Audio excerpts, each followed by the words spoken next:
Hola, escribo esto para dar una pequeña interrupción al vídeo, y avisarte que estoy siendo patrocinado por Pigui247, una página para hacer apuestas en línea de manera 100% segura, donde puedes apostar por el ganador de algún partido que te interese, no solo fútbol, sino de muchos otros deportes, e incluso trae más funciones interesantes, como una ruleta o un intercambio con algún amigo. En la descripción encontrarás un link con el cual podrás recibir gratis hasta 30 euros al momento de registrarte, y así comenzar con la experiencia de apostar. Eso sí, te recuerdo que esto debas hacerlo de manera responsable, y solo si eres mayor de edad. Muchas gracias a Pigui247 por patrocinar este video, y ahora sí, comenzamos.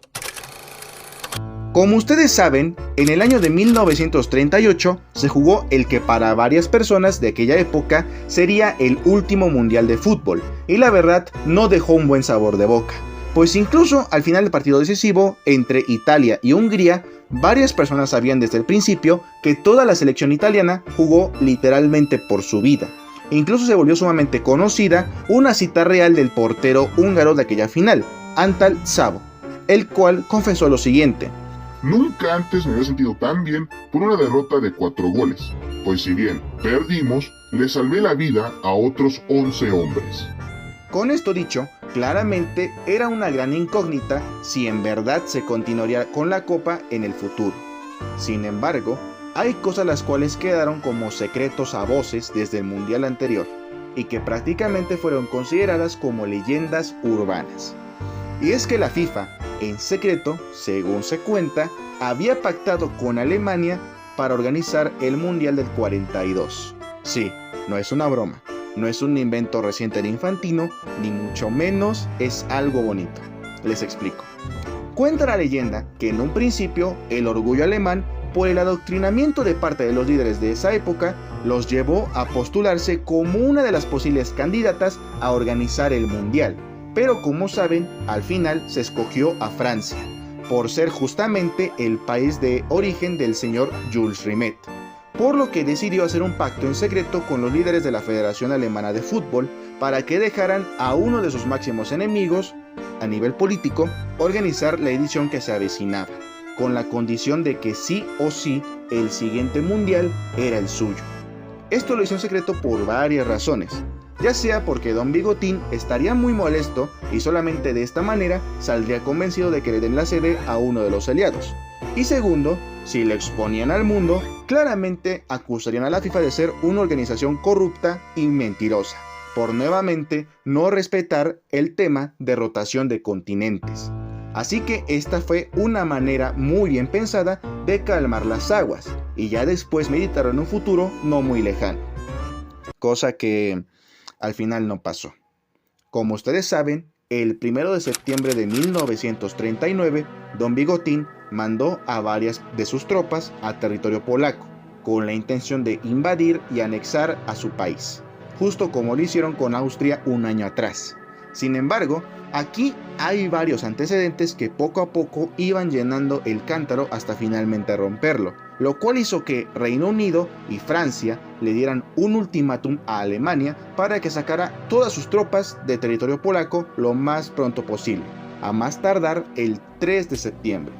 Cuando finalmente se cumplió ese plazo y no pasó nada, oficialmente comenzó la segunda temporada del conflicto bélico más grande de todos los tiempos.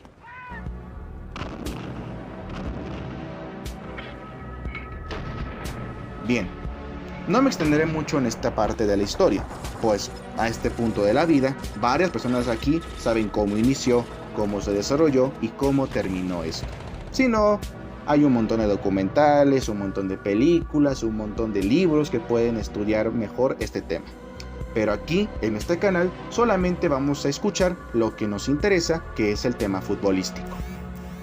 Para comenzar, la situación era prácticamente en toda Europa, parte de Asia y algunas regiones de África,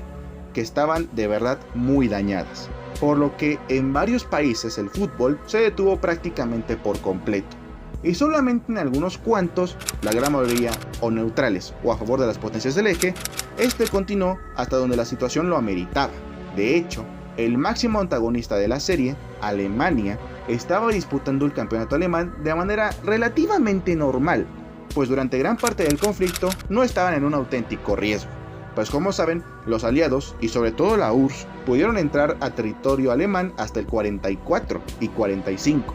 por lo que hasta ese momento se jugaron varios campeonatos a nivel de clubes, en donde el club ganador por excelencia era el Schalke 04, que ganó las ediciones del 39, del 40 y del 42. Ahora, centrándonos en las selecciones, la selección alemana tampoco tuvo descanso, pues tuvo un montón de juegos amistosos, ya sea con países de su lado o neutrales, como el caso de Suiza, con quien jugaron un amistoso en el Olímpico de Berlín, con motivo de celebrar los 53 años del Führer. Y digamos que ese regalo fue lo equivalente a que te den carbón en Navidad, porque los chocolateros hicieron a Die Mannschaft de 2-1, y por ende hicieron todo un circo que enfureció al líder. Y por eso les dieron un ultimátum a los seleccionados de esa ocasión, que era terriblemente oscuro.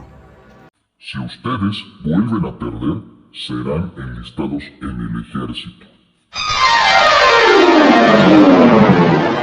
Con esto dicho, los jugadores alemanes estaban aterrorizados, pues en estas épocas tan oscuras era prácticamente una sentencia de muerte el ser enlistado,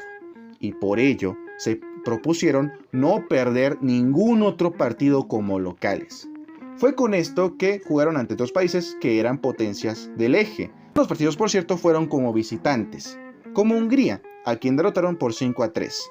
a Bulgaria, a quien se conformaron con un 3-0, y finalmente Rumania, con quien no tuvieron piedad y humillaron 7-0. Tras esta racha prometedora, al gobierno decidió darle una segunda oportunidad a la selección para limpiar su imagen. Esto con un nuevo juego en Berlín ante otra selección de mucho mejor nivel en comparación a las demás, es decir, Suecia, que para ese momento era considerada la mejor selección de toda Europa. Y aceptó jugar ese partido, ya que, al igual que Suiza, tenía la condición de ser neutral. Así pues, tras anunciar ese juego con bombo y platillos a todo el pueblo, que para ese momento por el adoctrinamiento se creía la raza superior y todo eso, y por lo tanto esperaban una victoria muy sencilla ante su rival, pues aún así no se tenía que subestimar para nada, pero de todas maneras acudieron al estadio. Y este, como dije antes, tuvo lugar en el Estadio Olímpico de Berlín, con una asistencia extraordinaria de casi 100,000 personas, suficiente para que el estadio estuviera completamente lleno, y para que los medios de comunicación locales lo llamaran la final no oficial del mundo. El partido comenzó el 20 de septiembre, y desde el principio el conjunto local se vio en problemas, pues el goleador de la selección rival, Art Nyberg, abrió el marcador apenas el minuto 7. Sin embargo, los alemanes nunca se dieron por vencidos, y más aún teniendo en cuenta la enorme presión de que si perdían iban al pelotón. Así fue como al minuto 21 y 30 Ernst Lehner y August Klinger respectivamente metieron los goles de la remontada alemana, que si bien levantaron un poco la moral, también hizo que los locales se relajaron un poco, cosa que aprovecharon los nórdicos para empatar al 45 gracias a Henrik Karlsson, lo cual fue un presagio de lo que iba a ocurrir en el segundo tiempo. Pues, gracias a una gran jugada iniciada por las leyendas Gunnar Gren y su tocayo Gunnar Nordahl, le dieron una asistencia de oro a Malte Martensson, mejor conocido como Rayo Negro, por su color de pelo que es muy raro para gente de esa parte del mundo, metiendo el gol al 71 que decretaba la victoria sueca por 3-2, lo cual pegó durísimo en la moral del pueblo alemán, pues las casi 100,000 personas estaban en shock, al no poder creer que su selección nuevamente fuera expuesta por una selección extranjera en su territorio. De hecho, el periodista Paul Braun, de la mano del ministro de Relaciones Exteriores, Martin Franz Julius Luther, puso en su libro titulado Campeonatos del Mundo No Oficiales la siguiente frase: Hoy hubo casi 100,000 personas que se fueron deprimidas a casa, pues es sabido que una victoria en el fútbol por parte de la selección alienta más los corazones del pueblo que una nueva captura de una ciudad oriental. Por esto, ese tipo de eventos deportivos deberían prohibirse por un tiempo para no bajar aún más la moral del país. Sin embargo, la peor parte se la llevaron los seleccionados alemanes, pues la derrota fue la gota que rebasó el vaso para Don Bigotín, el cual cumplió con su palabra y toda la selección alemana quedó disuelta, porque todos fueron enlistados en el ejército, y varios de ellos, lastimosamente, no regresaron a casa. Porque, bueno, un ejemplo de ello sería uno de los anotadores del juego, August Klinger, quien lastimosamente le tocó la muy mala suerte de salir a combate durante la batalla que tuvieron contra los soviéticos en Stalingrado. Pero eso no fue la única anécdota negra de referente al fútbol durante esos años, pues otro caso de un amistoso que terminó terriblemente mal fue uno ocurrido el 9 de agosto de 1942, en la ciudad de Kiev, donde para empezar hay que ponernos en situación, pues en este país el deporte estaba teniendo cierta relevancia y se veía jugando las temporadas con normalidad, hasta que entró en vigor la llamada Operación Barbarroja, la cual consistía en que Don Bigotín rompería los lazos y tregua que en ese momento tenía con la URSS y decidió invadir el gigantesco territorio en junio de 1941. Gracias a eso, la temporada de ese mismo año en la Unión Soviética fue cancelada y dejada a la mitad. Además que varios jugadores fueron reclutados por el Ejército Rojo y muchos de ellos murieron en combate. Mientras que los que quedaron en la ciudad fueron convertidos en prisioneros de guerra, pues Kiev fue de las primeras ciudades que estuvo dominada por los alemanes y lastimosamente varios de ellos fueron llevados a diversos campos de concentración. Sin embargo, varios otros jugadores también lograron zafarse y esconderse lo mejor posible, y en una pequeña panadería, un fanático del Dinamo se le ocurrió la gran idea de formar un pequeño equipo de fútbol que estuviera conformado por los jugadores supervivientes de la invasión, y en su mayoría también vestían la playera blanquiazul. Quedó encantado y comenzaron a buscar a sus viejos compañeros para unirse a este proyecto llamado FC Start. Tuvo un montón de juegos amistosos con varios equipos que realmente estaban conformados por personas del ejército, como la guarnición húngara, a quien vencieron 6-2, la guarnición rumana, también goleando con un 11-0, y así con un montón de otros equipos, con quienes siempre ganaban de forma cómoda, hasta que uno de Alemania llamado Flakelf, conformado por la Luftwaffe, que era la Fuerza Aérea Alemana, quedó ardido por la victoria de Start contra ellos con un 5-1, así que pidió la revancha solo 3 días más tarde, la cual se concretó en el ya desaparecido Estadio Zenit. Ahí se vio claramente que había un favoritismo, pues el club rival era realmente la Fuerza Aérea Alemana. El árbitro también fue oficial del cuerpo de la élite y por si fuera poco, minutos antes recibieron una noticia muy fuerte sobre que si se atrevían a ganar les esperaba lo peor. Sin embargo, el club ucraniano no se dejó intimidar y estaba decidido a jugar tan bien como siempre, incluso no respetando el protocolo, ya que se negaron a hacer ese tan famoso saludo y demostraron un estilo de juego limpio y muy elegante. Se fueron al descanso con un 3-1 a su favor. El segundo tiempo fue un poco más parejo, pues cada equipo anotó 2 goles, por lo que el encuentro terminó con un 5-3. Sin embargo, lo que en verdad hizo enfurecer a los alemanes fue una grosería hecha por el jugador ucraniano, el cual se había quitado a todos los defensas como si se trataran de conos de tráfico, y en lugar de tirar a la portería, siguió hasta la tribuna y lanzó directamente el balón al público, donde todos también eran parte del ejército comandado por Don Bigotín. Tras ese gesto, el árbitro pitó al final y lastimosamente una semana después se cumplió la amenaza, pues luego de que el Start venciera a un equipo local llamado Ruck, los jugadores fueron increpados y arrestados por la Gestapo, es decir, la policía alemana. Después fueron torturados hasta el punto de que un jugador murió, mientras el resto fue llevado a los campos de concentración donde compartían el mismo destino, a excepción de 3 que lograron sobrevivir e hicieron pública esta oscura historia, la cual fue tan popular que incluso inspiró a varias películas, donde la más conocida fue protagonizada por Sylvester Stallone, acompañado de muchas estrellas tanto futbolísticas como de Hollywood, y la película se llama Escape de la Victoria. Pasando con el resto del continente, el resto de las competencias y ligas nacionales en casi todos los países se jugaron de forma normal. Por ejemplo, en México, la liga se volvió profesional en 1943, y en Sudamérica, se jugaron 4 ediciones de la Copa América, pero lo más cercano a un mundial de fútbol, fue algo que aún hasta la fecha cuenta con muy poca información, pues en 1939, se mandó a un grupo de ingenieros alemanes rumbo a Argentina, con el objetivo de establecer una línea telefónica que conectara al Océano Pacífico y Atlántico con Berlín, esto en la zona de la Patagonia. Ahí aprovechaban los tiempos libres, para divertirse jugando con algunos obreros locales de forma amistosa en un partido de fútbol, lo cual prendió el foco de ideas del señor Vladimir Utisi. Este hombre era lo suficientemente adinerado como para tener la idea de organizar un torneo futbolístico que reuniría a varias selecciones alrededor del mundo, lo cual no se sería fácil al tratarse de uno de los lugares más extremos para jugar en el mundo, así como la situación política en el planeta estaba muy dañada. Lamentablemente no tuvo mucho éxito la idea,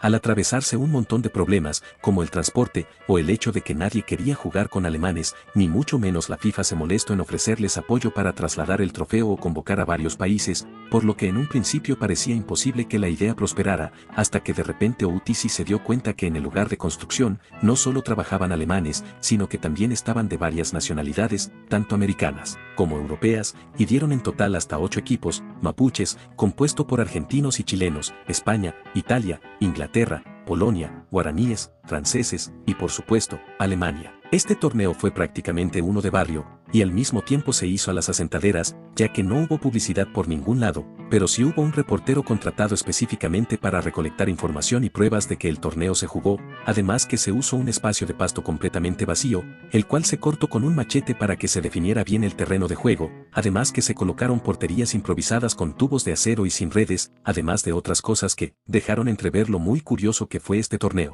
El desarrollo fue también muy problemático y curioso, ya que fue a llaves de eliminación directa, pero con ciertas cosas interesantes y cuestionables. Por ejemplo, los italianos llevaban pimienta escondida en sus uniformes, esto para echarlo a los ojos de sus rivales y obtener una clara ventaja, mientras Alemania llevaba cascos y alfileres para protegerse. En cuanto al desarrollo del torneo, Italia eliminó a guaraníes y Polonia, Alemania hizo lo mismo con Francia, y mapuches derrotó a Inglaterra y España. Como estos últimos fueron los de mejor rendimiento, avanzaron directamente a la final, mientras que Alemania e Italia disputaron una muy polémica semifinal, en donde incluso el árbitro de todo el torneo, William Brett Cassidy, marcó hasta 3 penales a favor de los alemanes. La final, literalmente, es la que hace que muchos sospechen sobre si este torneo existió o solamente fue una locura local, pues sinceramente parece algo sacado de los Looney Tunes, ya que mapuches y alemanes se vieron en la gran final, pero antes de eso los locales colocaron a tiempo el teléfono para poder conectar a Berlín